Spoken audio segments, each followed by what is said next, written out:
voisin, j'aurais changé de camp.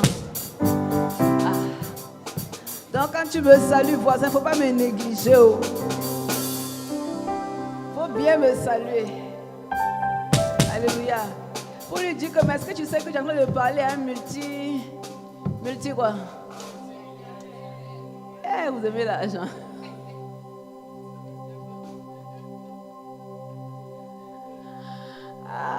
Alléluia. Amen.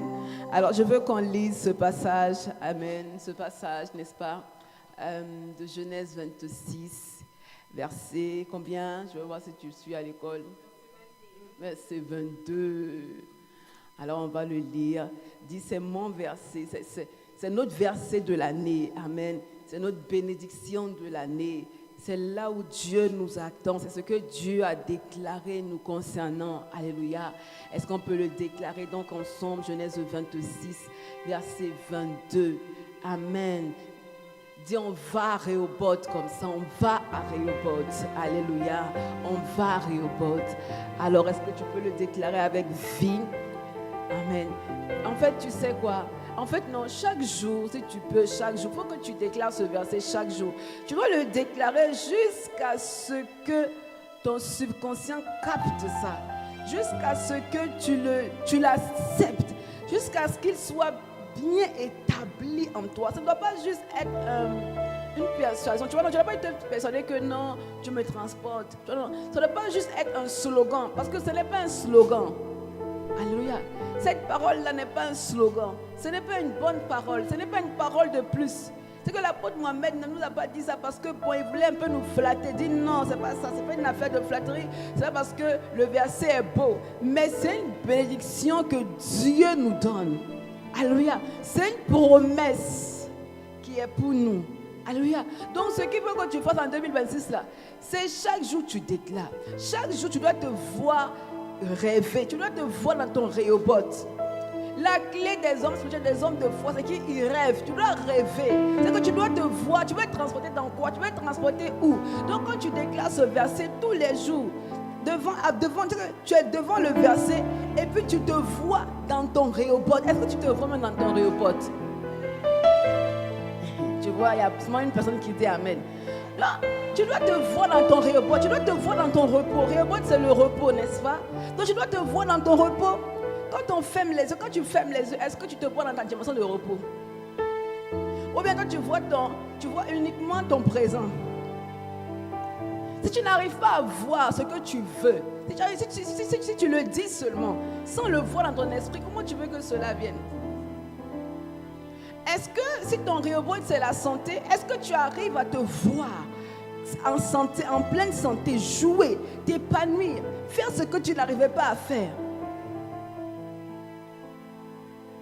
Est-ce que tu te vois dans le repos? Tu dois dire, je dois le voir. Tu dois le voir. Donc, faut voir ton, c'est quoi ton Rehoboth, c'est quoi ton mariage? Vois ton mariage épanoui. Vois-toi avec un homme, vois-toi avec un Boaz, vois-toi avec un Isaac. Toi qui es homme, je veux dire, vois-toi avec une Marie, une femme d'esprit. Une femme qui connaît les choses de l'esprit. Alléluia. Tu dois te voir dans ta dimension de Rehoboth. Tu dois, comment il dit ça, nourrir même ton rêve là, nourrir ça chaque jour. Rajoute même des ingrédients même dans ton Rehoboth là, rajoute. Ce n'est pas interdit de rêver. Qui c'est qui est interdit de rêver? Au lieu de penser à des choses négatives, au lieu de penser à des choses étranges, au lieu de penser à des choses bizarres, tu ne peux pas penser à des bonnes choses qui vont te faire du bien. Jérémie a dit que quand il pense à sa situation présente, quand il pense à son malheur, son âme est abattue au-dedans de lui. Maintenant, il dit que quand il pense aux bontés de Dieu, tout à coup, c'est comme si quelque chose se passe en lui. Tout à coup, il est bien. Donc, il faut penser aux bonnes choses. Vois ta santé. Vois la guérison de ton enfant. Vois ton enfant guéri. Vois toi-même aller même devant le médecin et dire au médecin que, hé médecin, regarde, j'ai fait les analyses, tout est ok, tout est parti. Tu dois le voir. Dis, je dois le voir. Tu dois voir ta transportation. Non. vois ça. Amen. Dis, vois. Tu dois voir grand. Parce que la vision est importante. Ce que tu ne vois pas ne vient pas. Et il dit cherche. Ce que tu ne cherches pas ne vient pas. Si tu cherches que des querelles, si tu cherches que des problèmes, tu n'auras que ça. Si tu penses uniquement aux situations difficiles, si tu te bases uniquement sur ce que tu vois sur ton présent, tu n'auras rien. C'est pour ça que 2026, il faut que tu fasses un tri. Il faut faire le tri. Il faut que tu fasses le tri. Si dans ton répertoire il y a des personnes uniquement négatives, il faut dire ça, tu ne m'arranges pas. Les amitiés, là, c'est un choix. Nous sommes arrivés à un temps où la Bible dit que Dieu, et puis l'apôtre Mohamed a dit que c'est l'année de distinction. Si ça, tu ne m'arranges pas, tes conversations ne m'arrangent pas. L'autre amitié, là, ça ne m'arrange pas. Donc je coupe parce que je vais purifier mon esprit. Mon esprit doit penser à de bonnes choses. Or, quand je t'appelle, c'est une lamentation. Quand je t'appelle, c'est, je ne sais pas moi, dis. C'est béret seulement. Translate, c'est uniquement les médisances. C'est uniquement les critiques. Non, il dit que celui qui aime la langue, là, ce que tu dis là, c'est ce qui t'arrive. Avec ta langue, tu crées ton environnement. Si tu es quelqu'un de triste, là, si tu veux seulement rester dans la tristesse, penser seulement aux choses qui font pleurer, c'est ce que tu vas avoir. Le contraire ne viendra pas. Donc tu dois aspirer, c'est bien, mais tu dois le voir. Aspire à la paix, mais vois-toi dans la paix. Agis déjà comme quelqu'un qui est dans Rehoboth. Rehoboth, c'est pas oui, l'apôtre Mohamed a déclaré, donc je vais. Mais tu dois te voir dans ton Rehoboth. Tu dois même mettre en place même, de façon physique, les éléments qui te transportent à Rehoboth. J'ai dit à la com de me faire une image avec l'ail, moi sur la chair, avec 200 membres. Ils n'ont pas encore fait. C'est ma dimension, c'est seulement pour le premier trimestre. Ce n'est même pas pour toute l'année.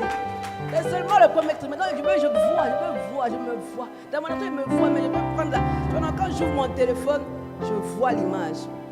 Je vois, je dois voir. Amen. Donc toi tu programmes ça, tu as programmé comment? Donc on va déclarer. Amen. Et il me dit, il se transporta de là et creusa un autre puits pour lequel on ne chercha pas querelle. Et il appela Rehoboth car, dit-il, l'Éternel nous a mis au large et nous prospérons dans le pays. J'ai cru que tu allais déclarer avec moi. En tout cas, moi, c'est ma bénédiction. Moi, je prends, ça me concerne. Donc, Dieu dit qu'il t'enlève d'un lieu pour te mettre dans un endroit favorable. Il t'enlève d'un environnement de pauvreté, dit-il, pour te mettre dans un environnement de faveur. Alléluia. C'est ce que le verset dit. Mais tu dois aussi dire, je dois le voir. Et pour voir ça, je dois mettre en place tout un processus. Il y a un processus. Cette parole est certaine. Elle va s'accomplir dans ta vie. Elle va s'accomplir dans nos vies. Alléluia. Maintenant, dis maintenant.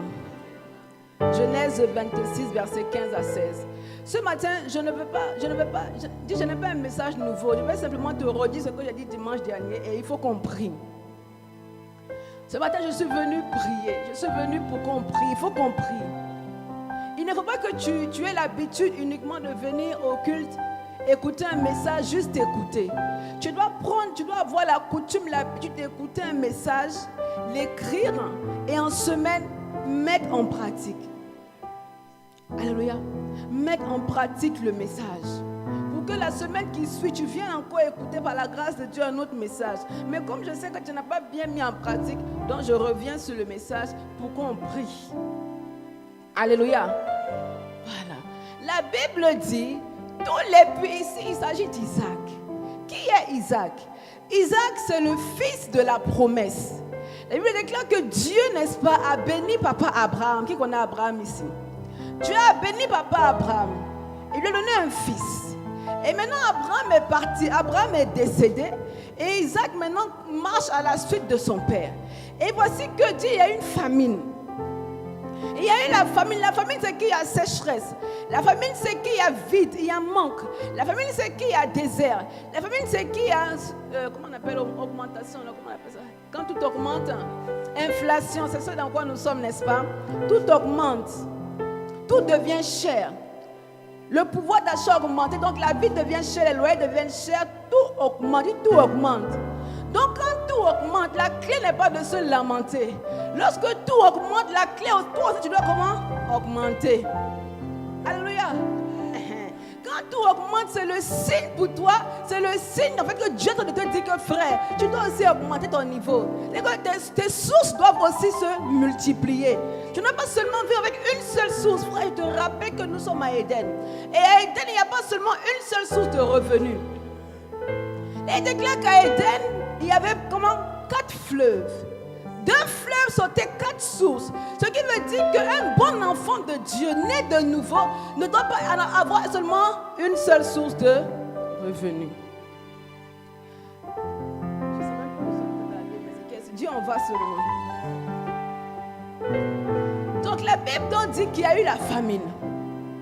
Qui c'est qui sent dans sa vie comme une famine? La famine peut être physique, elle peut être émotionnelle, elle peut être spirituelle. Donc, elle prend les 4 dimensions de l'être humain.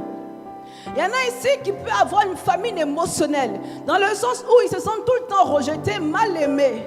Il y en a qui peuvent avoir une famine de mariage. Bref, tout le monde a un type de famine. C'est-à-dire qu'il y a un domaine où tu sens qu'il y a un manque, il y a un vide, les choses ne fonctionnent pas comme elles devraient fonctionner normalement. Je me sens concerné par la famille. Peut-être que toi, tu es plein. God bless you. Donc la Bible dit que lorsqu'il y a eu la famine, Isaac voulait faire quelque chose. Isaac voulait partir en Égypte. Dit que quand il y a famine, il ne faut pas fuir. Lorsqu'il y a famine, ne cherche pas un plan B. Lorsqu'il y a famine, lorsque les choses commencent à se passer, lorsque les choses changent, lorsque les choses commencent à être difficiles, lorsque l'environnement, le mariage, le travail, l'œuvre dans laquelle Dieu t'a planté, Dieu t'a posé, commence à être difficile, tu commences à avoir des obstacles, des oppositions, tu dis ce n'est pas le moment de partir. La première chose qu'il faut faire n'est pas de partir. Or, l'être humain a tendance à vouloir partir. La chair aime la facilité. Donc la chair te dira pas. La chair te dira quitte. La chair te dira non, tu n'aimes pas les problèmes, donc il faut partir. La chair te dira que c'est trop difficile, tu as trop peur. Non, dis non. Quand ça devient compliqué, tu ne pars pas, ne fuis pas. Dis. Quand les choses deviennent compliquées, quand les choses se corsent, quand la vie me donne des coups, je ne dois pas reculer, je ne dois pas fuir, je dois affronter, je dois affronter. Alors 2026, sache qu'il y aura des événements qui te feront, qui voudront te faire rabrouer chemin. Il y a des événements qui se passeront, qui vont vouloir même enlever ton zèle, qui voudront te refroidir. Dis, je ne bougerai pas. Là où Dieu m'a planté, je resterai là. Il y a des événements, peut-être qu'en 2026, tu auras des mauvaises nouvelles. Et tu te diras, Seigneur, mais je prie, mais pourquoi la situation ne dure, pourquoi ça tarde? Pourquoi je ne vois pas l'exaucement? Ne prends pas la fuite. La fuite, c'est la voie de la facilité. Dieu n'est pas dans le facile. Dieu n'est pas dans la voie de la facilité. La Bible me dit que lorsque Dieu a dit à son peuple Israël, va aller comment on appelle ça? Suivre à l'école, allez où? Dieu a dit à son peuple, allez dans le désert après la sortie d'Égypte. Amen. La Bible dit, Dieu a fait exprès. Dieu n'a pas choisi une voie courte. Dieu n'a pas pris la voie la plus courte. Et Dieu a fait exprès. Dieu a dit, c'est écrit dans la Bible. Dieu a dit, non, une route, mais je vais les faire emprunter la voie la plus longue, afin de les tester, afin de voir s'ils me craignent vraiment. Parce qu'ils avaient eu des cascades de miracles. Ils avaient vu le miracle des prodiges. L'eau se changeait en sang. L'invasion de grenouilles, des choses étranges, des lèpres qui sortaient subitement de façon surnaturelle sur les corps. Ils avaient vu une mer s'ouvrir. Ils marchent, ils ont marché. C'est que la mer s'ouvre et puis tout est sec tout à coup. Ils marchent.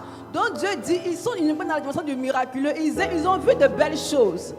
Maintenant, il faut que je vois s'ils m'aiment vraiment, s'ils aiment mon cœur ou s'ils aiment uniquement ma main, mon bras. Donc sache qu'il y a des choses qui vont arriver. Ce sera uniquement comme un test pour toi. Dieu voudra voir quelque chose. Et Dieu voudra aussi te rendre fort. Alléluia. Parce que l'épreuve, le but de l'épreuve, en fait, c'est de te rendre fort. C'est de te faire grandir en stature, en grâce, en tout. Alléluia. Dis quand c'est dur. Quand ça sera dur. Quand il y aura les oppositions. Lorsqu'il y aura les obstacles. Je ne dois pas partir. Lorsque le travail sera compliqué. Lorsque mes fins de mois seront compliquées. Je ne vais pas aller voir le sugar daddy.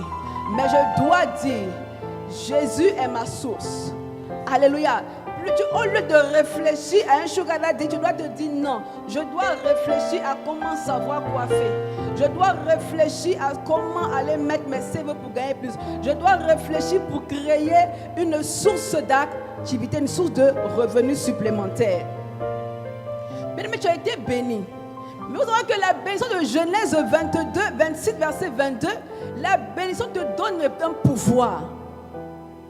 La bénédiction là, Genèse 26, verset 22, dit ce n'est pas des belles paroles, ce n'est pas un vœu. Amen. Tu es de cette maison, n'est-ce pas? Donc tu sais que la bénédiction donne des capacités. La bénédiction te donne un pouvoir. Elle te donne des désirs, des bons désirs. Donc la bénédiction qui est là, elle va te donner, la bénédiction de Genèse 22, laissez ce verset, te donnera de faire des choses, t'amener à faire plus. Amen. Donc tu sentiras comme une sorte de lutte en toi. Parce que tu es deux.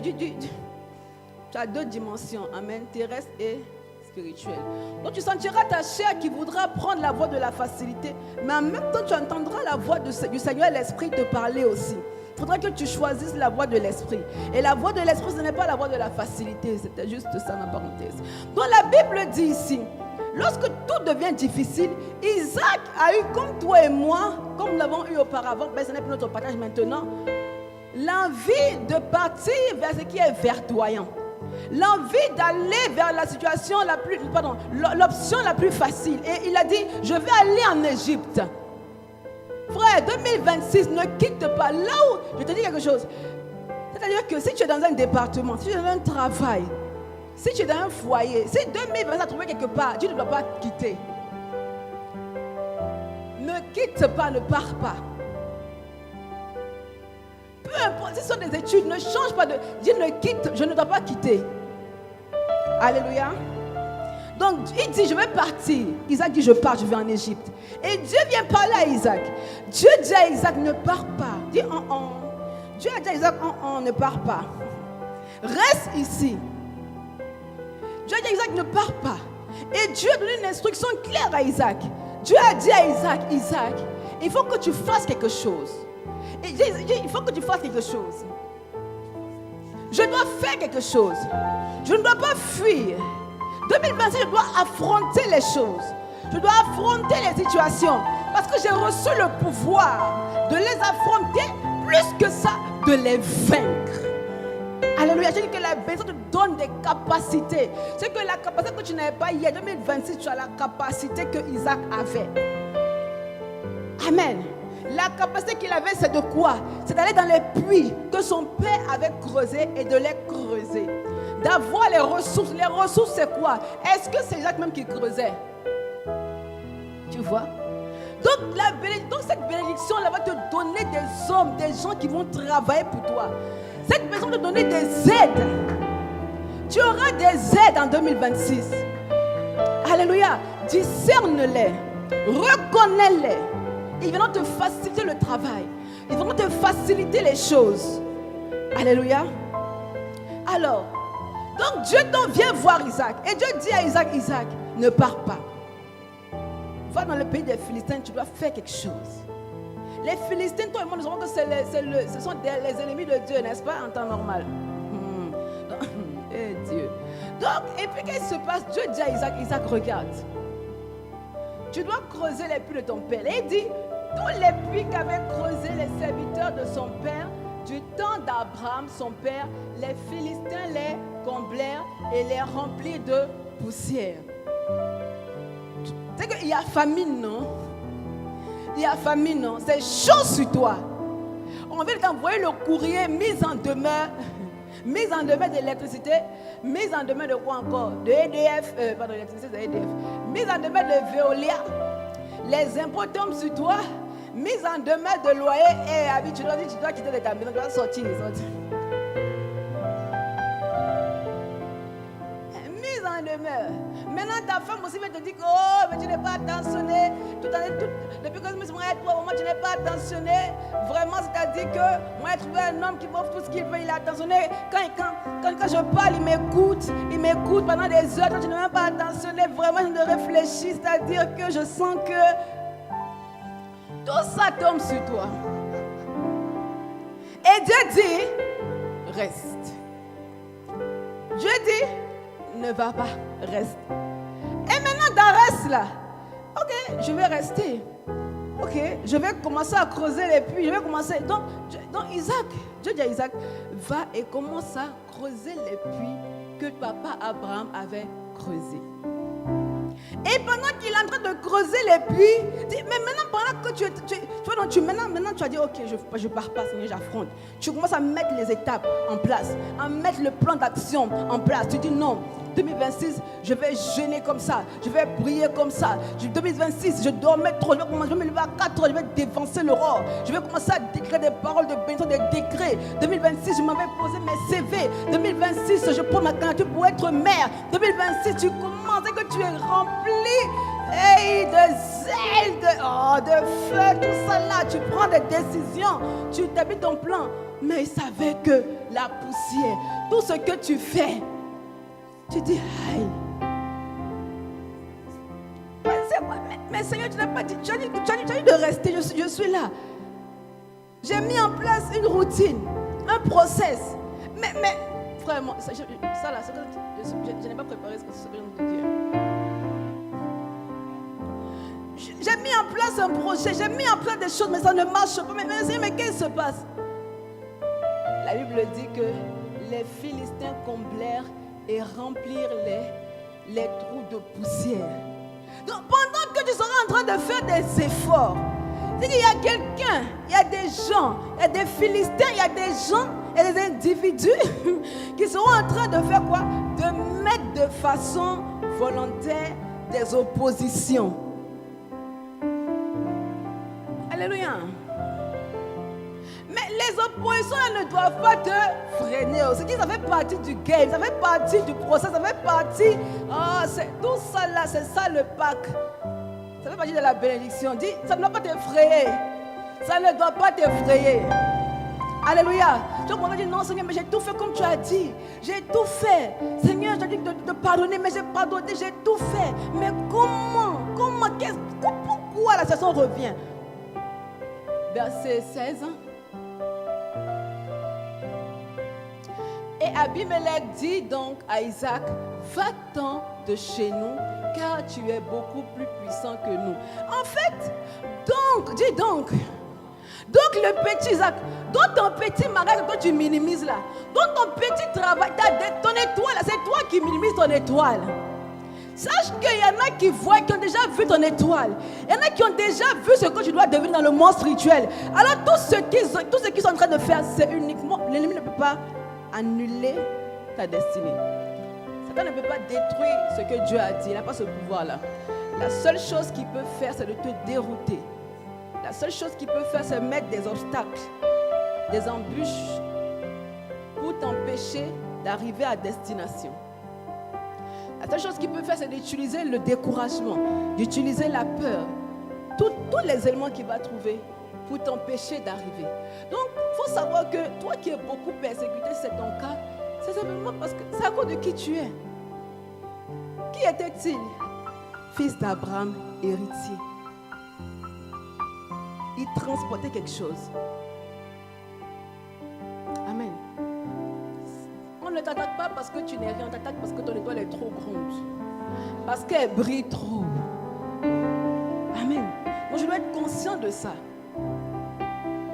Donc la Bible dit, donc Abimelech a dit, va. En reliant verset 15. Dit, tous ceux qui ont mis des obstacles devant ma route, tous ceux qui ont conspiré contre moi, eux-mêmes disent, laissez-la aller. Laissez-la aller. Tous ceux qui volontairement m'ont jeté dans la fosse, m'ont jeté en prison, eux-mêmes viendront me récupérer et me laisser aller. Au nom de Jésus.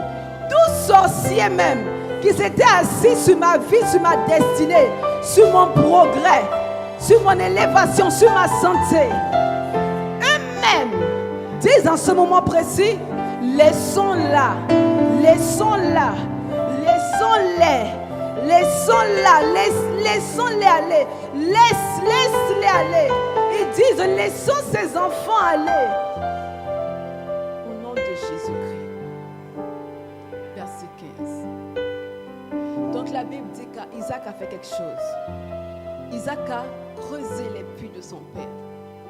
Amen. Et c'est ce que nous devons faire. Avant d'arriver à Genèse 20, nous sommes à Genèse 26, n'est-ce pas? Donc avant d'arriver au verset 22, il y a combien? Verset combien? 15. Il y a verset 15. Alléluia. 15 à 16. Et ici donc la Bible dit que c'est parce qu'Isaac a commencé à creuser qu'il est devenu très très riche. C'est parce qu'il a décidé de repartir sur les pas de son père qu'il est devenu hyper super riche et qu'on lui a dit, pardon, va. Va.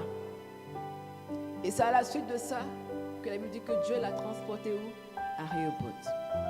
Moi je suis venu te dire ce matin, nous devons creuser quoi? Nous devons nous aussi creuser les puits de notre Père.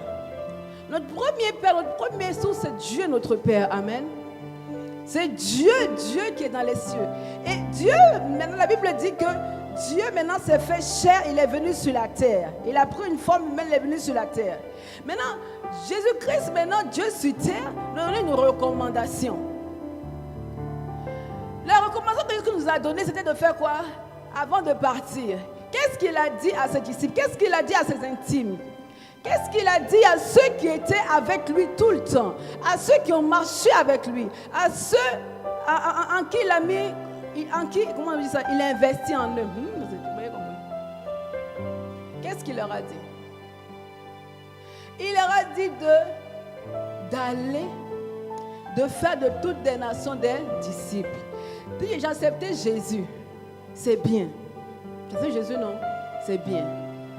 N'est-ce pas? C'est bien.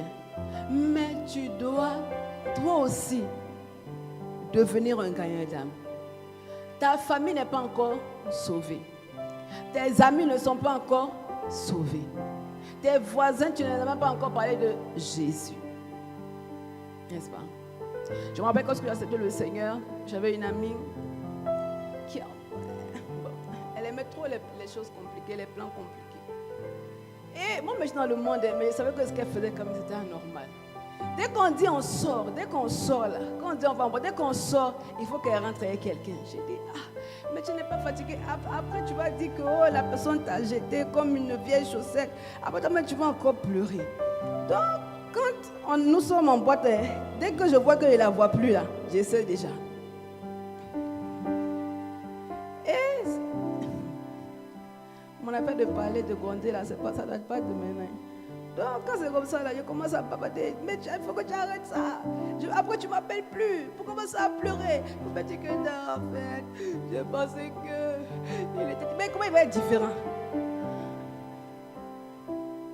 Quand même voir où il t'a pris et vous partez comme. Donc, elle était très instable émotionnellement. Et quand j'accepte le Seigneur, je dis non, celle-là, il faut qu'on fasse la délivrance. Il faut qu'on fasse la délivrance, c'est pas possible. Donc un jour je l'appelais, je dis viens, il faut qu'on prie.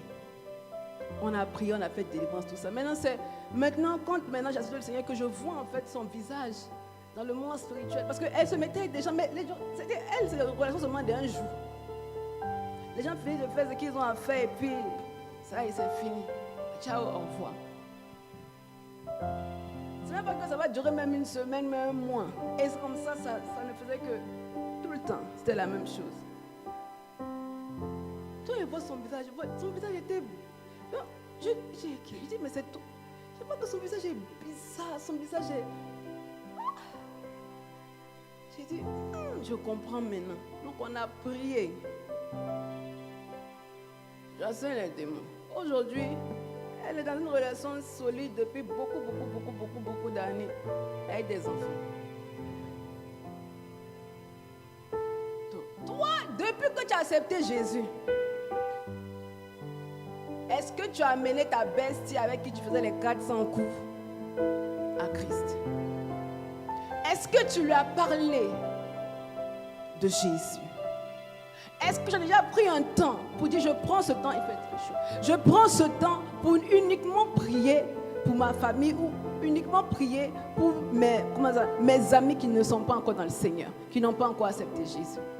Frère, parce que être croyant c'est bien, mais là il dit que Jésus a dit aux disciples de faire des disciples. Il a dit aux apôtres de faire des disciples. Amen. Le croyant, ce n'est pas... Comme tu as accepté Jésus, c'est très bien. Mais il y a une autre étape. L'étape maintenant que tu dois franchir, c'est maintenant toi, ce que tu as reçu, le Jésus que tu as reçu, tu dois le donner aux autres. Tu dois donner Jésus aux autres. L'amour de Jésus que tu as rencontré, qui est en toi, qui bout en toi, tu dois le donner aux autres. Tu dois parler de Jésus autour de toi. Je reviens sur mon point. Donc, je dis que notre premier Père qui est dans les cieux, n'est-ce pas?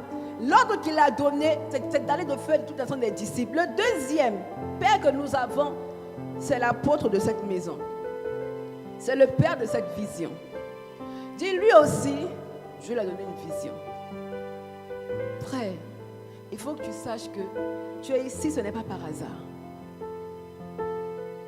Tu es dans cette maison, ce n'est pas par hasard. Tu es boss, responsable de département. Tu pries dans cette maison, ce n'est pas par hasard.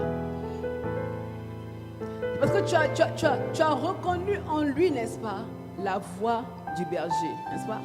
C'est parce que ces messages te font du bien. C'est parce que Dieu l'utilise pour te bénir, n'est-ce pas, par tes messages. Alléluia. Donc tu es donc ici. Tu dois savoir qu'ici où nous sommes, il y a une vision. L'homme que tu suis, l'apôtre Mohammed que tu suis, amen, qui a des très bons messages, Dieu lui a donné une vision. Et la vision que Dieu lui a donnée, c'est la même chose que Jésus a dit aux disciples. Notre vision, c'est par Christ, nous faisons de toutes les nations des vases d'honneur pour la manifestation de son règne. En d'autres termes, notre vision, c'est de gagner des âmes. Notre vision, c'est de faire, dès qu'on est dans un lieu, dès qu'on est implanté quelque part, notre vision, c'est de bouleverser le lieu par l'évangile de Jésus. Donc ici, creuser les puits, le puits dans notre Père dans la foi, c'est travailler dans la vision. Et laisse-moi te dire que, ne te dis pas que ce message ne me concerne pas. Ça te concerne parce que tu es là ce matin. Ce message te concerne.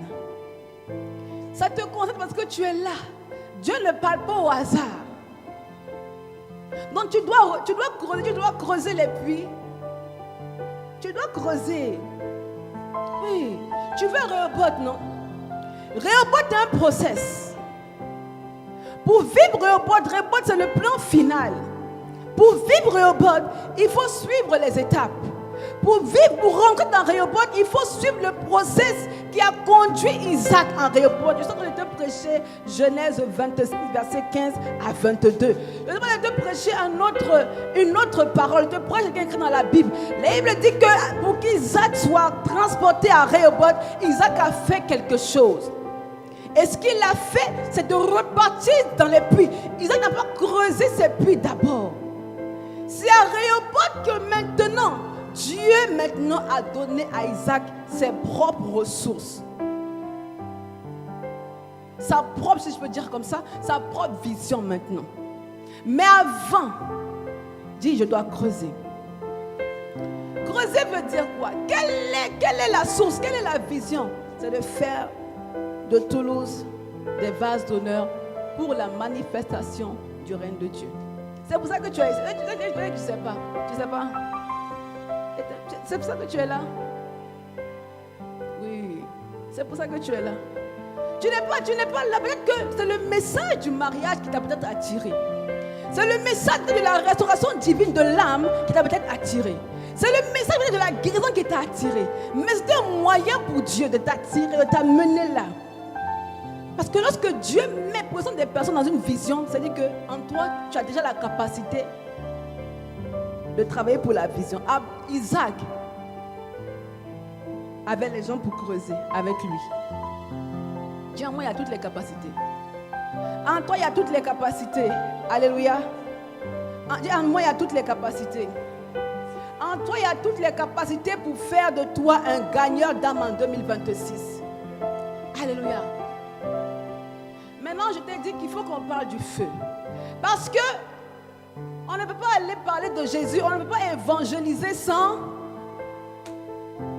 Tu ne peux pas évangéliser sans feu. Tu ne peux pas y aller sans feu. Tu as besoin de feu. Donc je disais comme ça, Dieu m'a donné que mon grand thème, c'est manifester, embrasement divin. 2 points, feu. F-E-U. C'est-à-dire fou pour l'évangélisation ultime. Rehoboth, tu veux voir Rehoboth là? Tu dois être fou. Tu dois tout faire pour gagner les âmes à Jésus. C'est ça qui va te conduire à Rehoboth parce que c'est le puits de l'apôtre Mohamed. Je sais que tu as des challenges, frère, je sais. Je sais que ces choses sur toi. Et tu vas me dire, mais Bijou, je suis venu pour un message qui va me faire du bien. Voici le message qui va déclencher ton... Je ne sais pas moi, tu cherches quoi? Qu'est-ce que tu veux? Le travail. Voici le message qui va déclencher ça. Parce que la Bible dit que, dans le livre de Jean 4, il dit que Dieu a donné des promesses à tous ceux qui sont ouvrés dans sa maison. Tous ceux qui décident de gagner des âmes activement. On n'a pas dit de façon, comment j'ai dit dimanche dernier, pas de façon, pas par accident. Pas par accident. Il dit que ceux qui sont ouvriers moissonneurs, c'est que ceux qui travaillent, les ouvriers qui travaillent dans la moisson, Dieu dit qu'il y a des promesses pour eux. Dieu donne 2 promesses. En plus des promesses de la vie éternelle, de ce qu'il a déjà promis lorsqu'on l'accepte. En plus de la promesse du salut, il dit que Dieu maintenant a ceux qui sont ouvriers moissonneurs, en ceux qui vont devenir, qui décident de devenir des témoins de Jésus. Il dit que Dieu leur donne des grâces, des bénédictions. Là, comme vous avez tous mes versets. Entre autres, la bénédiction d'être riche sur la terre, de régner sur la terre. Jean 4, vous pouvez chercher. Dit, lorsque je deviens un témoin de Jésus, lorsque je deviens un gagneur d'âme, passionné, embrasé pour Jésus, Jésus me promet de grandes bénédictions. Ça commence sur la terre. Ce n'est pas que non, c'est dans le ciel, ça commence sur la terre. Je dis, je vous donnerai des bénédictions sur la terre et des bénédictions dans l'éternité. Donc les gagneurs d'âme, ils ont double salaire. Les gagneurs d'âme ont double salaire. Ton salaire, c'est ce que tu veux. Je te dis que l'évangélisation, là, c'est la clé ultime pour ton bonheur conjugal. L'évangélisation, en fait, c'est la clé ultime pour que tu rentres dans ton mariage. C'est la clé ultime pour que tu aies des investisseurs pour ta start-up, mais tu ne le sais pas encore. Pourquoi?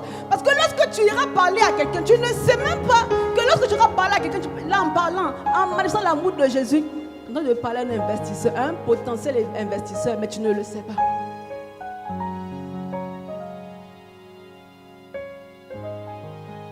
Et il dit, ne dites-vous pas qu'il y a encore 4 mois jusqu'à la moisson?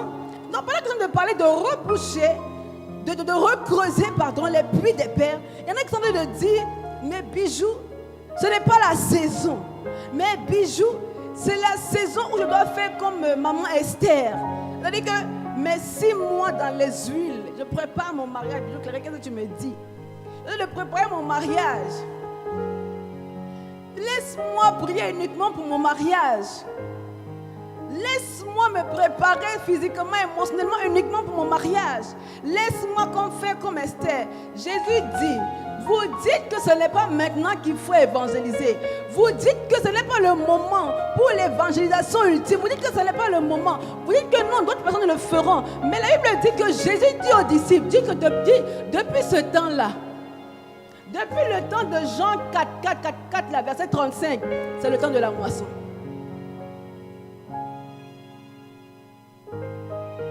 Ce n'est pas que non, Seigneur, je vais uniquement focaliser mon énergie sur moi d'abord. Jésus dit que oui, c'est très bien. Mais il faut que tu penses à la moisson parce que nous sommes dans la saison de la moisson. La Bible dit, voici je vous dis, levez les yeux, regardez. Donc pour être ouvrier de la moisson, il y a quelque chose que tu dois faire. Tu dois arrêter de regarder ton nombril. Tu dois arrêter de te focaliser uniquement sur toi. Tu dois arrêter de penser uniquement à toi. Chercher uniquement tes intérêts. Chercher uniquement ce qui te fait plaisir. Lever la tête veut dire que tu vois les autres. Tu dois penser aux autres. Tu dois voir celui qui est en face de toi. Tu dois avoir en fait comme une rage contre Satan. Lorsque tu vois des vies sans Jésus, je lui ai dit, mais Seigneur, comment je peux faire? Donne-moi la grâce de parler. Je lui ai dit, Seigneur, donne-moi le feu de parler. Je ne peux pas être chrétien et laisser notre chrétien aller en enfer. Je ne peux pas les faire goûter. Je ne peux pas, je n'ai pas ce droit-là. Non, je ne peux pas. Et puis tu ris et eux. Tu fais toutes les plaisanteries, toutes les blagues avec eux. Tu sors avec eux. Mais impossible de les annoncer Jésus. Ah! Quel genre de sel tu es? Il déclare que nous sommes chrétiens, nous sommes le sel de la terre. Le sel se fond. Lorsque tu mets le sel dans l'eau, le sel se fond, le sel sale tout l'eau. Donc lorsque tu es dans la chrétienté de nouveau, quand tu es au travail, tu es le sel. Le sel ne veut pas dire que tu parles dans tout. Le sel veut dire que tu te fonds et tu commences à impacter. À cause de Jésus qui est en toi, tu impactes tous ceux qui sont dans ton environnement. Dis même que tu es chrétien, même tu as peur.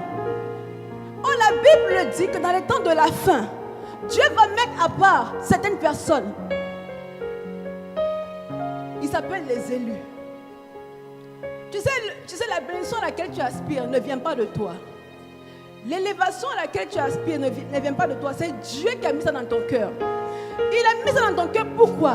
Parce qu'il veut que tu sois dans des lieux, dans des sphères stratégiques. Parce que là-bas, il y a des âmes qui doivent gagner. Tu fais l'école de commerce, ce n'est pas par hasard. Tu es ingénieur, ce n'est pas par hasard. C'est Dieu qui a mis ce désir d'aller dans l'école d'ingénierie. C'est lui qui a mis ça dans ton cœur. Parce qu'il sait qu'à un moment donné, il va te transporter.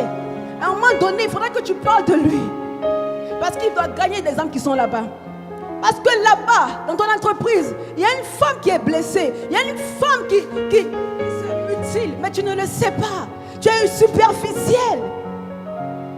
Tu lui as même jamais dit que Jésus t'aime, tu as honte.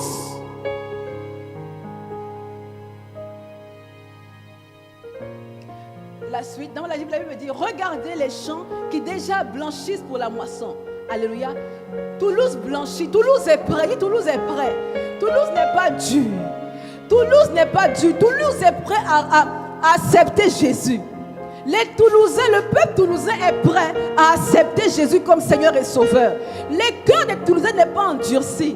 Ils ne sont pas incrédules. Dis, le territoire est prenable.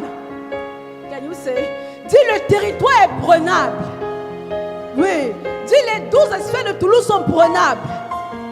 C'est prenable. Pourquoi? Parce que le maître de la moisson a dit que nous sommes dans une saison de moisson. La suite. Celui qui fait quoi? Je t'ai dit que lorsque tu rentres en mode témoin, lorsque tu deviens fou, lorsque tu fais de l'évangélisation, ta priorité, ta préoccupation, ton number one dans ton agenda, la Bible dit que toi qui le fais, Dieu te donne un salaire. Il y a une différence. Beaucoup sont frustrés.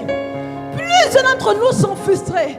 Parce qu'ils ont évangélisé en mode de semence. Bien aimé, le temps de la semence est fini. Nous ne sommes plus au temps de la semence. Nous sommes au temps de la moisson. Et tu dois comprendre comment la moisson travaille. Si jusqu'ici, tu as évangélisé en mode semence, tu es frustré parce que tu n'as pas reçu ça. Tu as évangélisé. Tu as parlé de Jésus. Mais les choses sont négatives autour de toi. Mais tu ne vois pas le salut dont il est question. C'est parce que tu l'as fait en mode semeur. Dieu ne sommes plus au temps de semer. Nous sommes dans le temps où nous devons moissonner. Ce que d'autres ont déjà fait. Alléluia. Donc quand tu rentres en mode semeur, je te dis c'est quoi? C'est de faire de l'évangélisation ta priorité. Être moissonneur, c'est faire de l'évangélisation ta priorité. Alléluia. C'est tirer sur tout ce qui bouge. Avant dans le monde, tu tirais tout ce qui bouge de façon... Tu as compris? Mais maintenant, tu dois avoir tes armes. L'âme, c'est la parole. Pour dégainer à tout moment. Dès que tu vois quelqu'un, il ne faut pas avoir honte. Tu sais, il ne faut pas avoir honte. Il ne faut pas que le visage des gens t'influence. Tu ne sais pas derrière le grand costume cravate. Tu ne sais pas derrière le chirurgien. Tu n'as pas idée comment c'est un drogué. Tu n'as pas idée de comment est-ce qu'il pleure chaque nuit. Derrière le costume d'avocat, tu n'as pas idée de ce qu'il traverse. Donc toi qui es petite comme ça, dis oui, c'est moi qui suis petite comme ça qui peut lui annoncer l'évangile. Il t'attend. La Bible nous parle d'un roi, n'est-ce pas, dans un livre de, je pense, de un roi ou deux rois. Et il dit que c'est sa servante qui l'a sauvé. J'ai oublié le nom de la servante. C'est la servante qui a dit, il y a un prophète. Va voir le prophète Élisée. Donc en toi, il y a la solution pour des grands de ce pays. Mais comme tu ne veux pas parler, comme tu ne veux pas ouvrir la bouche, dis, 2026, j'ouvre ma bouche, je parle. Je n'ai plus honte. Amen. La Bible dit que lorsque Éden, lorsque tu vas rentrer en mode de moisson, tu vas recevoir. Attends, qui c'est qui croit en Jésus-Christ ici? Qui c'est qui croit que Jésus-Christ est vrai? Qui c'est qui croit que Jésus est la parole? Il déclare que au commencement était la parole était avec Dieu, la parole était Dieu. Donc, qui c'est qui croit que Jésus-Christ est la parole? Donc, la Bible, la parole de Dieu dit, toi, lorsque tu vas rentrer en mode de moisson, c'est-à-dire que lorsque tu vas planifier tes évangélisations, par jour, combien de personnes tu dois gagner? Par semaine, combien de personnes? Par mois, combien de personnes?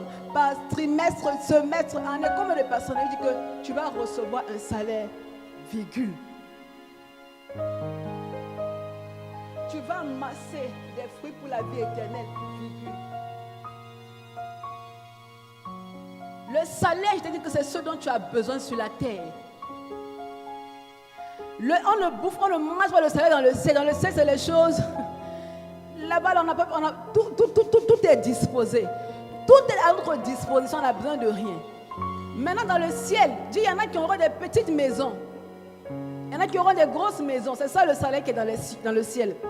En fonction des œuvres que tu auras faites sur la terre, tu auras soit une cabane. C'est que tu as le salut est gratuit.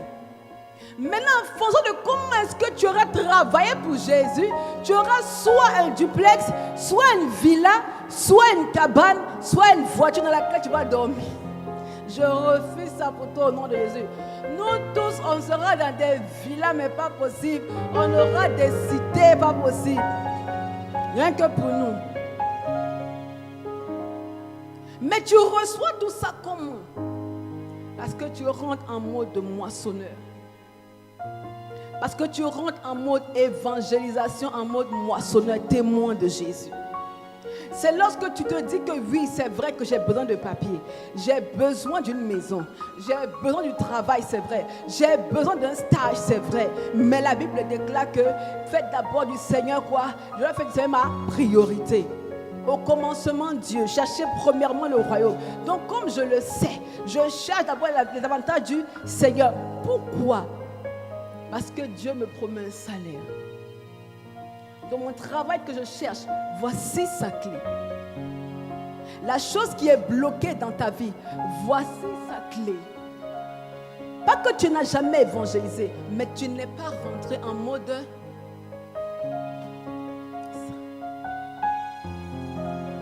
Et la Bible poursuit, afin que celui qui sème et celui qui moissonne se réjouissent ensemble. Amen. Je dois rentrer en mode semeur, moissonneur. Je dois aller en mode moissonneur. Amen. Est-ce que tu peux prier pour cette décision? Je dis que je ne suis pas venue, je suis venue pour prier. Les masso calibrada da do soraba izia canta. Je dis, Seigneur, fais de moi un témoin. Seigneur, fais de moi un témoin. Frère, tu dois prendre une décision ce matin. Tu dois prendre une décision ce matin. La Bible dit que ce que tu cherches, la promotion que tu cherches, Dieu te dit ce matin que le travail que tu cherches est en fait caché. Est caché dans l'évangélisation type moisson. Tu es peut-être visiteur, tu nous visites pour la première fois ce matin. Visiteur, ce n'est pas un hasard que tu te trouves ici ce matin. Dieu dit, toi qui écoutes ce message, tu dois rentrer en mode d'évangélisation. C'est uniquement ça qui fera ce que tu pleures. Tu vois, chaque nuit tu pleures. Chaque nuit tu pleures. Chaque nuit tu es oppressé. Chaque nuit tu es dans l'angoisse. Chaque nuit tu te dis, Seigneur, jusqu'à quand cette situation? Jusqu'à quand, Seigneur? Jésus te dit ce matin, ma fille, enfin je t'ai donné la clé. La clé, écoute la clé ce matin, c'est que tu commences à évangéliser puissamment. C'est que tu sois un témoin de Jésus. Parce que c'est uniquement dans ça que se cachent tes grâces. C'est uniquement dans ça qu'il y a ta guérison. Les masso calibro suraba ezekente les deskiri de près. Rababaskere bro soraba iziakanta. Dieu lui, Seigneur, je n'ai peut-être pas, oh Dieu, la capacité d'aller évangéliser. Dieu lui, je n'ai peut-être pas la capacité pour l'évangéliser, mais je sais que toi tu capacites, Seigneur. Toi tu le fais, Jésus. Je ne sais peut-être pas parler, j'ai peut-être honte. Frère, si tu as honte, si tu ne sais pas parler, tu peux utiliser des méthodes. Tu peux utiliser différentes méthodes. Les masuka labro suraba de kente. Rababaskere broso rababaeze kanta. Les machere broso rababae kente. Rababaskiri broso rababae kente. Oh Jésus, soka rababaeze anta. Les machere kente le dosuka rababae. Les machira dosuka rababaeze akanta. Les machere bere Dieu rémunère. Dieu rémunère. Dieu rémunère. Dieu rémunère. Et il te dit ce matin qu'il a un salaire pour toi. Il te dit en fait qu'il a déjà écrit 2026. Dans l'année 2026, lui il a déjà écrit ça à Rehoboth.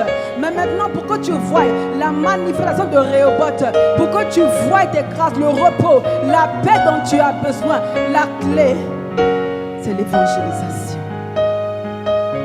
C'est l'évangélisation.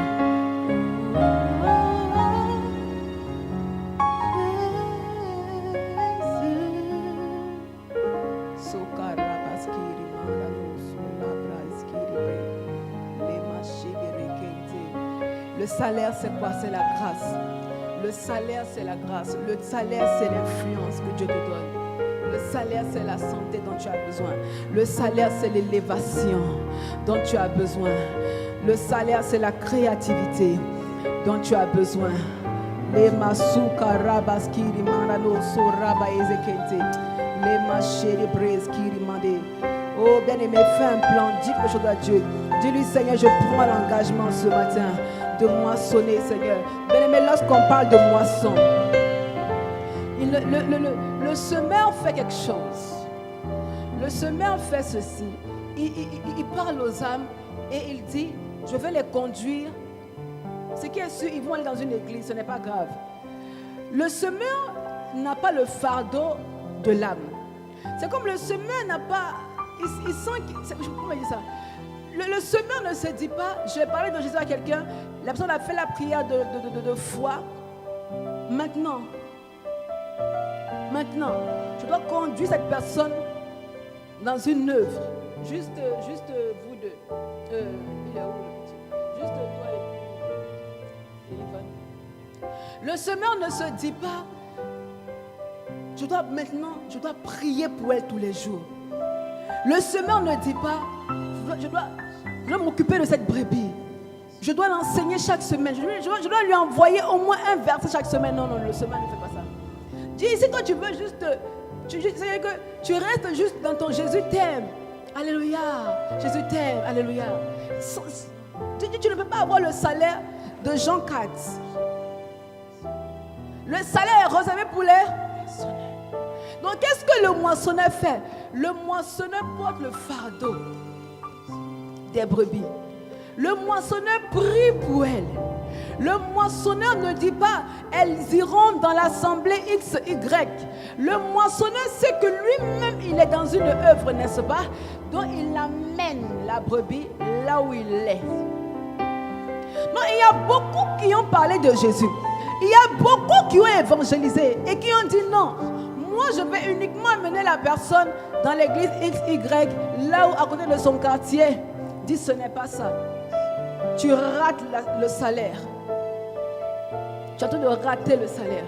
Le salaire, c'est de toi-même, tu prends cette personne à ta charge. Tu t'occupes d'elle et tu la fais asseoir là où tu pries. C'est ça en fait. Alléluia. Donc pour faire court ce matin, comment donc être donc? Comment faire pour que ce que je dis depuis dimanche dernier, puis les points que je viens de te dire aujourd'hui, comment faire pour mettre ça en pratique?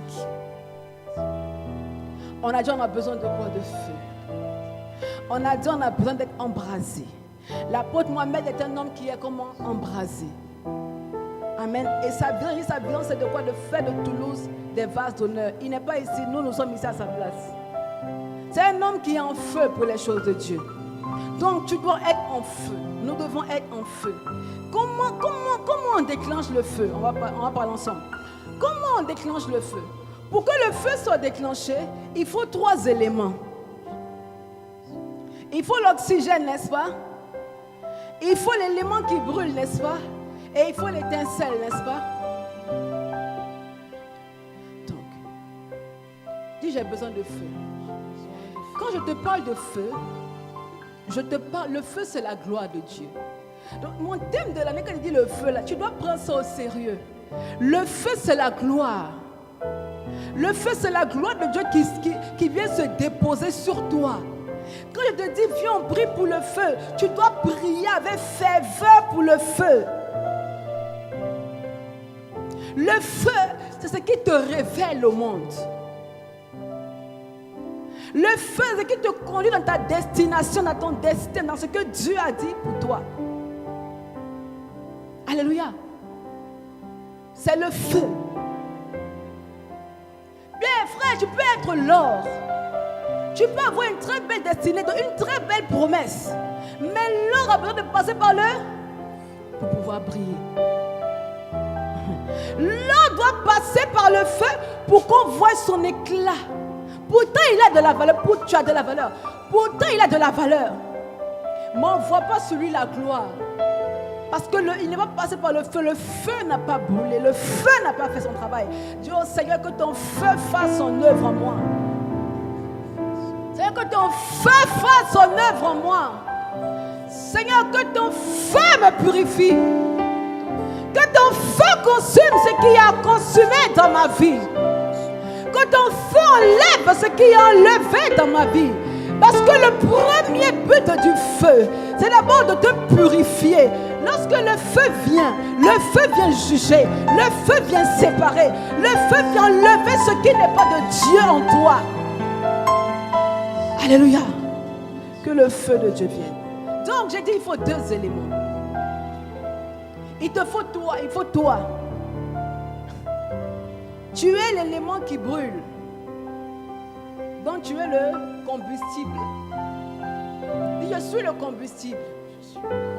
Je suis le diamant qui doit passer par le feu. Tu es le diamant qui doit passer par le feu. Alléluia. Maintenant, il faut le feu. Dis le feu c'est quoi? Le feu c'est le Saint-Esprit. On a dit, j'ai dit 3 éléments.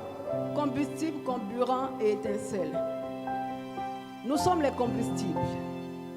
Le combustible pour que le feu te brûle, pour que l'esprit vienne sur toi, pour que la gloire, elle vienne sur toi. Dis, il y a des prérequis. Il y a des choses que je dois faire. Il y a des choses que le feu doit trouver des choses en moi. Frère bien-aimé, lorsqu'il y a souvent les feux à Californie, c'est parce qu'il y a quoi? Sécheresse. Et le feu est activé pourquoi? Parce qu'il y a le... Can you speak, please? Il y a le vent, pneuma. Le Saint-Esprit est appelé comment? Pneuma, le souffle. S'il n'y a pas le pneuma, s'il n'y a pas le souffle de Dieu, s'il n'y a pas le vent, il n'y a pas de feu. Si aussi la feuille ou le bois, comme tu veux, n'est pas dans l'état qu'il faut, le pneuma est là, mais il ne peut pas te prendre.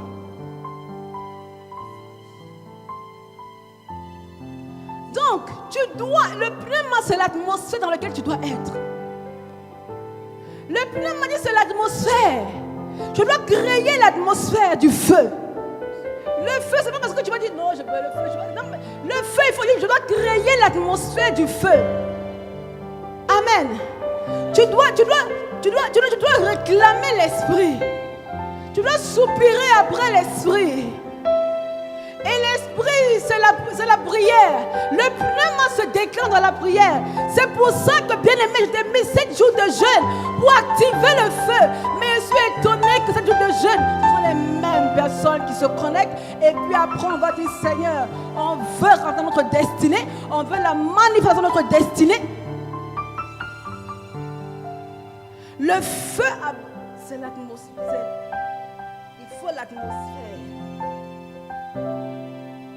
S'il n'y a pas de feu, même si tu as une feuille morte, tu ne vas pas embraser. Tu ne seras pas embrasé. En d'autres termes, pour être brûlé par le feu, tu dois être sec.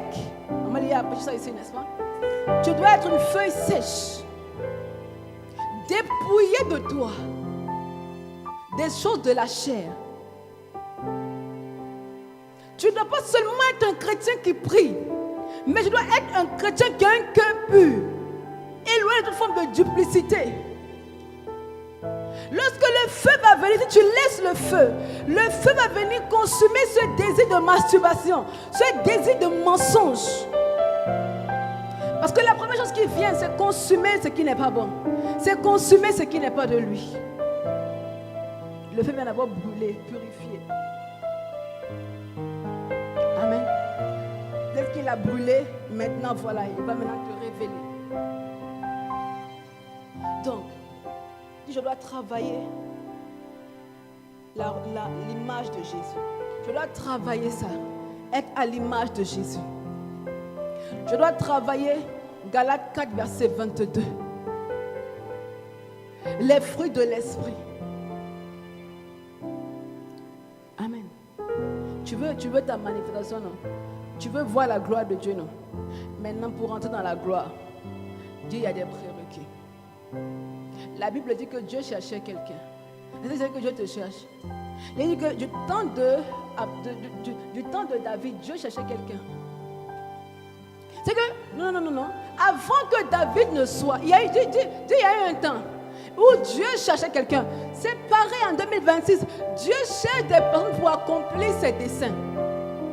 Dieu cherche des personnes pour accomplir son œuvre. Pas que Dieu ne veuille pas. Dieu cherche des personnes. Dieu, tu veux la promotion, Dieu veut même te faire monter. Dieu veut même que tu sois élevé plus que toi tu le veux en fait. Il dit que Dieu cherchait un roi. Dieu savait très bien qu'à un moment donné, Israël allait le réclamer un roi. Dieu connaît les choses avant que les choses n'arrivent. Donc Dieu cherchait David. Dieu cherche quelqu'un. Dieu cherche quelqu'un qui va dire, Seigneur, j'accepte de mourir en moi. J'accepte de mourir en moi. Dieu cherche, il ne trouve pas. Il trouve des gens qui sont remplis d'eux-mêmes. Il sont des gens qui sont orgueilleux, imbus de leur personne. Ils trouvent des gens qui aiment se faire plaisir uniquement à eux. Des gens qui cherchent uniquement leur propre intérêt. Des gens qui planifient leur vie uniquement pour eux. Leur bien-être. Moi d'abord. Mes intérêts, mes enfants d'abord. Mon mariage d'abord. Moi d'abord. Le feu ne peut pas.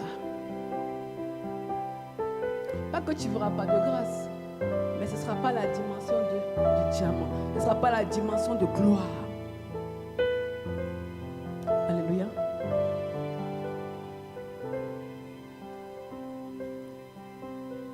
Donc, je dis le feu, tu dois être une feuille morte. Pas d'eau.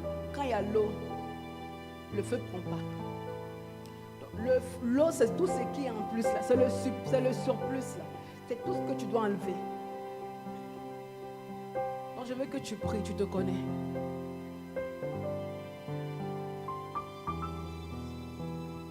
Dieu cherche dans cette église. Dieu cherche. Le pasteur Alain, j'ai écouté une prédication de lui avant-hier. Il disait, Dieu est le même hier, aujourd'hui et éternellement. Dieu n'a pas changé. Donc, Dieu cherche des gens qui veulent bénir. Dieu cherche des foyers qui vont être des exemples. Dieu cherche des gens qui veulent établir. Pourquoi? Parce que la Bible dit que dans les temps de la fin, Dieu va placer des élus. Les élus, c'est ceux qui doivent influencer. Dieu cherche des personnes qui va revêtir pour qu'ils influencent. Dieu cherche des personnes sur qui il va déposer sa gloire. Dieu cherche des personnes qui seront des sources de bénédiction. Dieu les cherche. Dieu veut agir. Mais Dieu ne trouve personne pour agir. Dieu veut agir dans ton quartier, dans mon quartier, mais Dieu ne trouve personne. Dieu veut agir, mais Dieu ne trouve pas. Il ne trouve pas de bois. Il ne trouve pas de bois mort. Au contraire, il trouve des gens remplis d'eux-mêmes, avec leurs projets, avec leurs ressentis, avec leur état d'âme, avec leur ambition, avec leur vilain caractère, remplis de méchanceté, d'égoïsme, qui n'aiment pas voir les gens briller. Et sais-tu, bien-aimé, qu'il y a des gens qui sont assis à ta place? Est-ce que tu sais qu'il y a des gens actuellement où tu dois briller, où tu dois être assis, et d'autres qui sont assis à ta place? Pourquoi? Parce que tu n'as pas encore atteint la dimension de bois sec. La Bible déclare que Dieu a mis, comment il s'appelle, Saül, sur le pouvoir. Dieu a établi Saül. Saül ne devait pas être Saül n'était pas dans le plan de Dieu. Saül n'était pas dans le plan de Dieu. Donc il y a des gens qui sont en ce moment en train de vivre la vie que Dieu a prévue pour toi. Le mari que Dieu dit, ton mari là, tu vas aller le chercher, tu vas aller évangéliser. Entre-temps, là, il est en train de lever avec je ne sais pas combien de filles. Depuis, tu ne veux pas prier. Depuis, tu ne veux pas prier. Depuis, tu ne veux pas aller évangéliser. Il est en train de se souiller,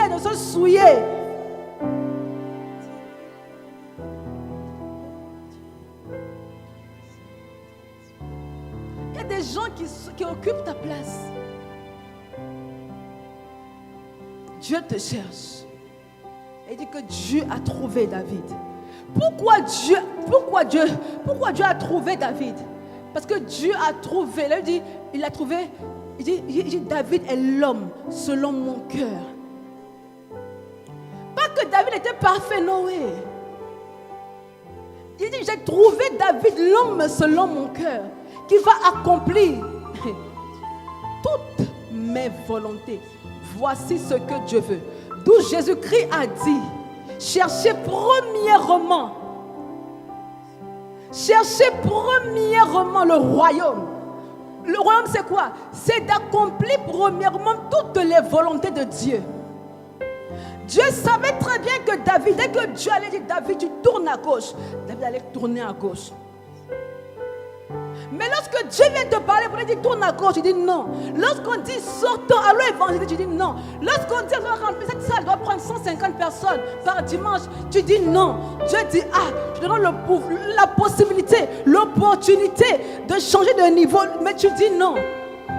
Tu donnes l'opportunité de te qualifier, de te faire passer à une autre dimension, mais tu dis non. Tu es encore dans les choses basses. Dieu te cherche. Dieu nous cherche et ne nous trouve pas.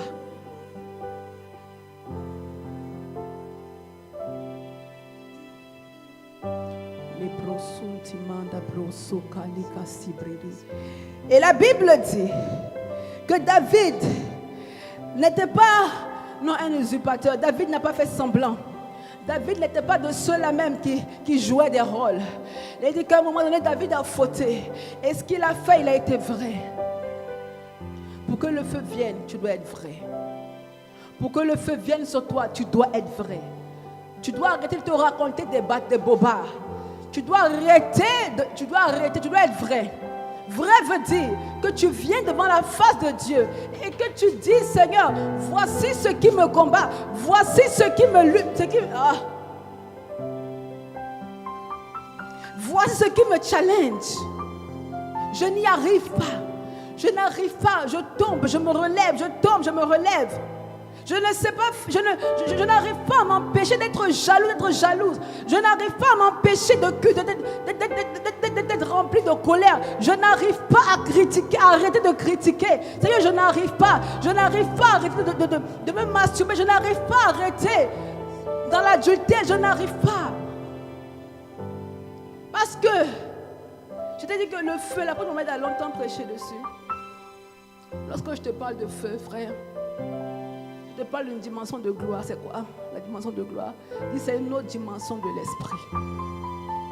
C'est une autre dimension de l'effusion de l'esprit. Il a dit, mon Père spirituel, ce n'est pas la dimension Pentecôte que les apôtres ont reçue. Il dit, c'est une autre dimension. C'est une dimension qu'il n'a pas encore vue, que l'œil n'a pas encore vue. Alors tu dois dire, Seigneur, voici, je te présente mes faiblesses. Je te présente mes faiblesses. Tes faiblesses ne doivent pas t'empêcher de marcher avec Jésus. Tes faiblesses ne doivent pas t'empêcher d'être embrasé. Ne laisse pas ta faiblesse t'empêcher d'être embrasé. Ne laisse pas. La Bible me parle, je vais te parler de... Dis, il y a des personnes qui sont des combustibles. On a vu quoi, combustible. Il y a des personnes qui sont combustibles. Dis, le feu vient sur... Le feu, n'est-ce pas? Le feu vient sur un type de personne.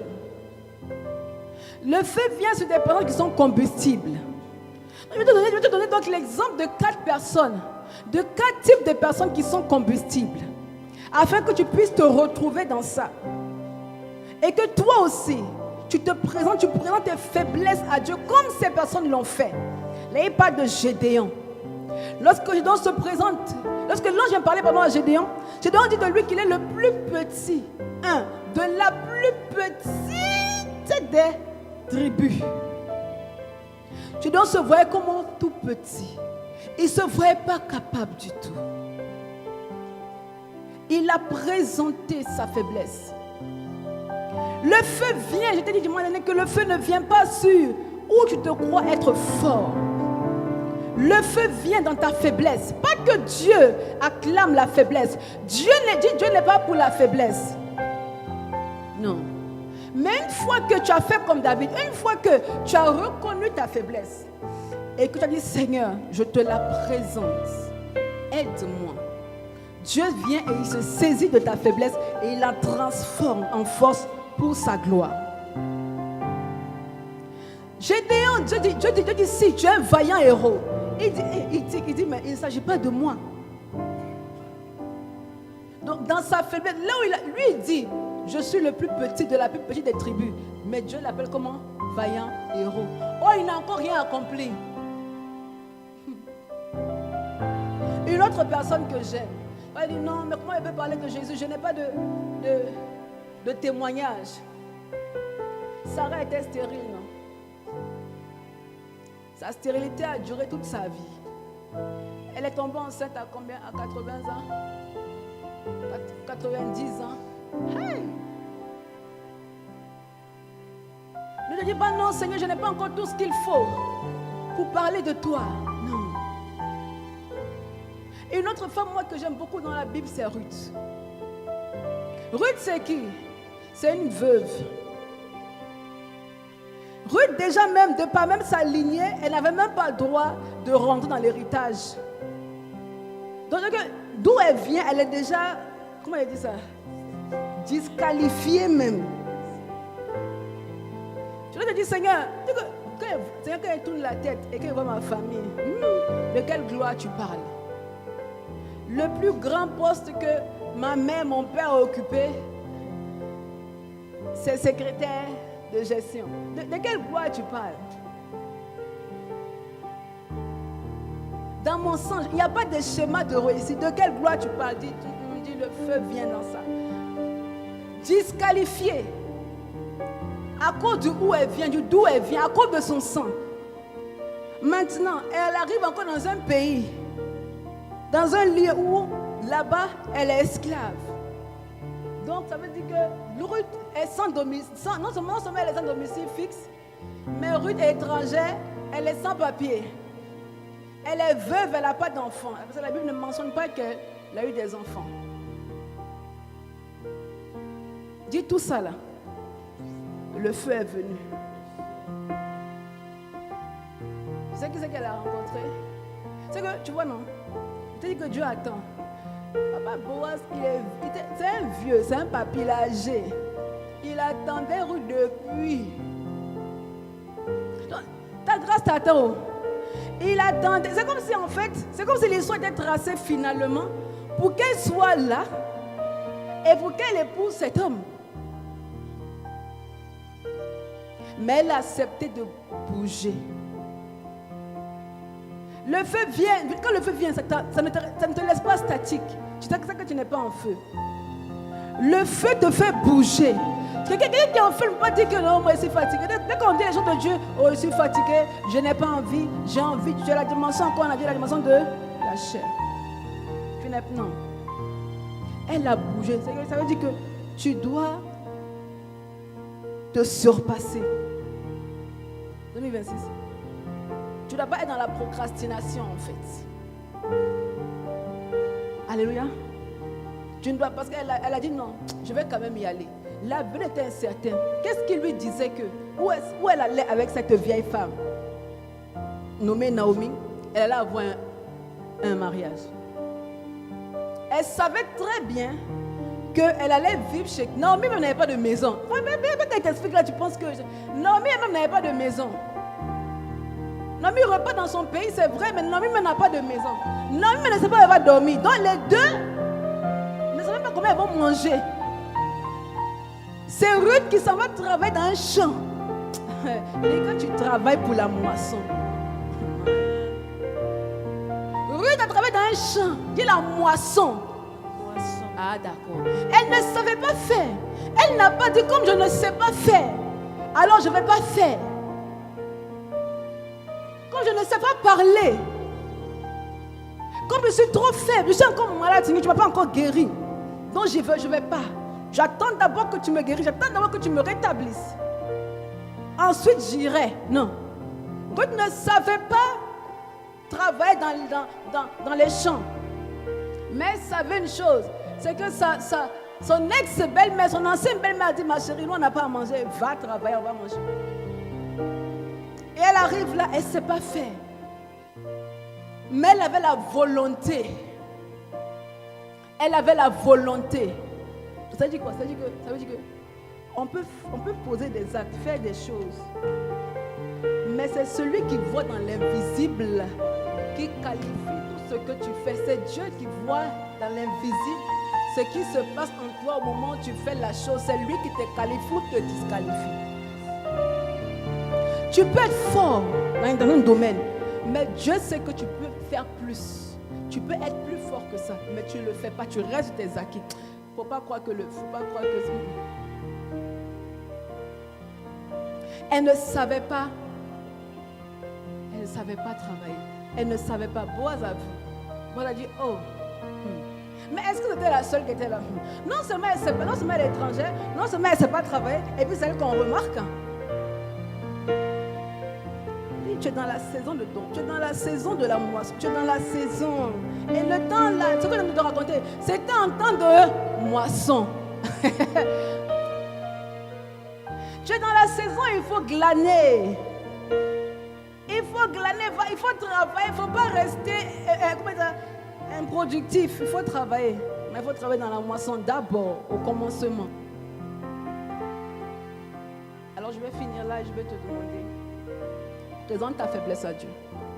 Fais comme Ruth. Toi qui ne connais pas l'histoire, cette dame qui venait d'une tribu, comme les frères l'ont dit, qu'elle était disqualifiée d'avance parce que ses parents, ses ancêtres avaient commis l'inceste. Il y a des choses que Dieu est. Et Dieu avait maudit en fait la lignée de cette dame. Cette dame qui a été maudite s'est retrouvée parce qu'elle a décidé de bouger, parce qu'ensuite elle a décidé que je ne sais pas faire, mais je fais quand même. Elle s'est retrouvée dans un champ en train de travailler pour une autre personne. Elle ne connaissait pas le propriétaire du champ. Son ex-belle-mère qui l'a envoyé travailler ne connaissait pas que le champ là, ça appartient à ton parent, qui est Boaz. Tu ne m'écoutes pas ici par hasard. Tu m'écoutes parce que c'est le message que tu dois entendre. Tu es ici parce que c'est le lieu où tu dois être. Tu es ici parce que c'est en travaillant dans cette vision que Dieu va te bénir. Et pendant qu'elle faisait, Boaz l'a remarqué. Boaz a donné des instructions. Boaz a dit, bon, comme elle ne sait pas faire, laissez-la, c'est pas grave. Mais vous donnez-lui à manger. Ça a commencé un peu, tu vois, progressivement. Dieu ne fait pas les choses, non. Dieu commence petit. Elle a commencé par avoir à manger et à ramener à manger la fidélité et à ramener à manger à sa belle-mère. Elle n'a pas dit, je vais tout manger moi d'abord et puis maman Naomi, elle est dans son pays, donc peu importe. Amen. Et là, Dieu connaissant les cœurs, Dieu a vu son cœur. Et voici que elle parle de son problème. Elle a parlé de son problème à Boaz. Boaz a dit, mais moi-même je suis là. Je peux t'épouser et puis la malédiction est finie. Et puis l'esclavage est terminé. Elle a épousé un homme hyper, super riche. Ce n'est pas des femmes. Tu sais quel est le point de t'arriver?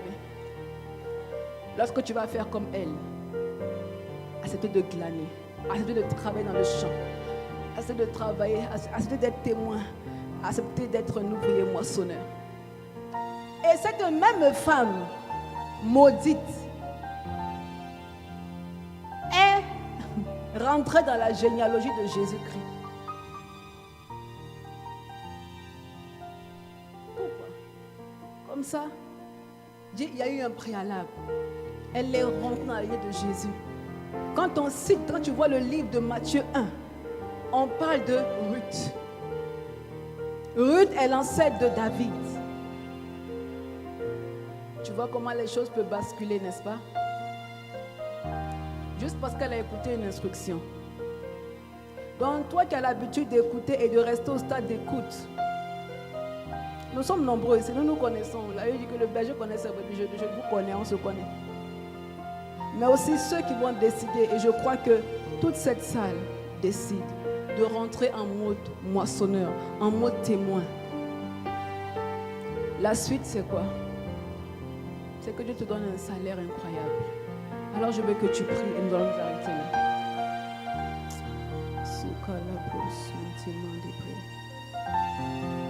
Je veux que tu présentes ta faiblesse à Jésus.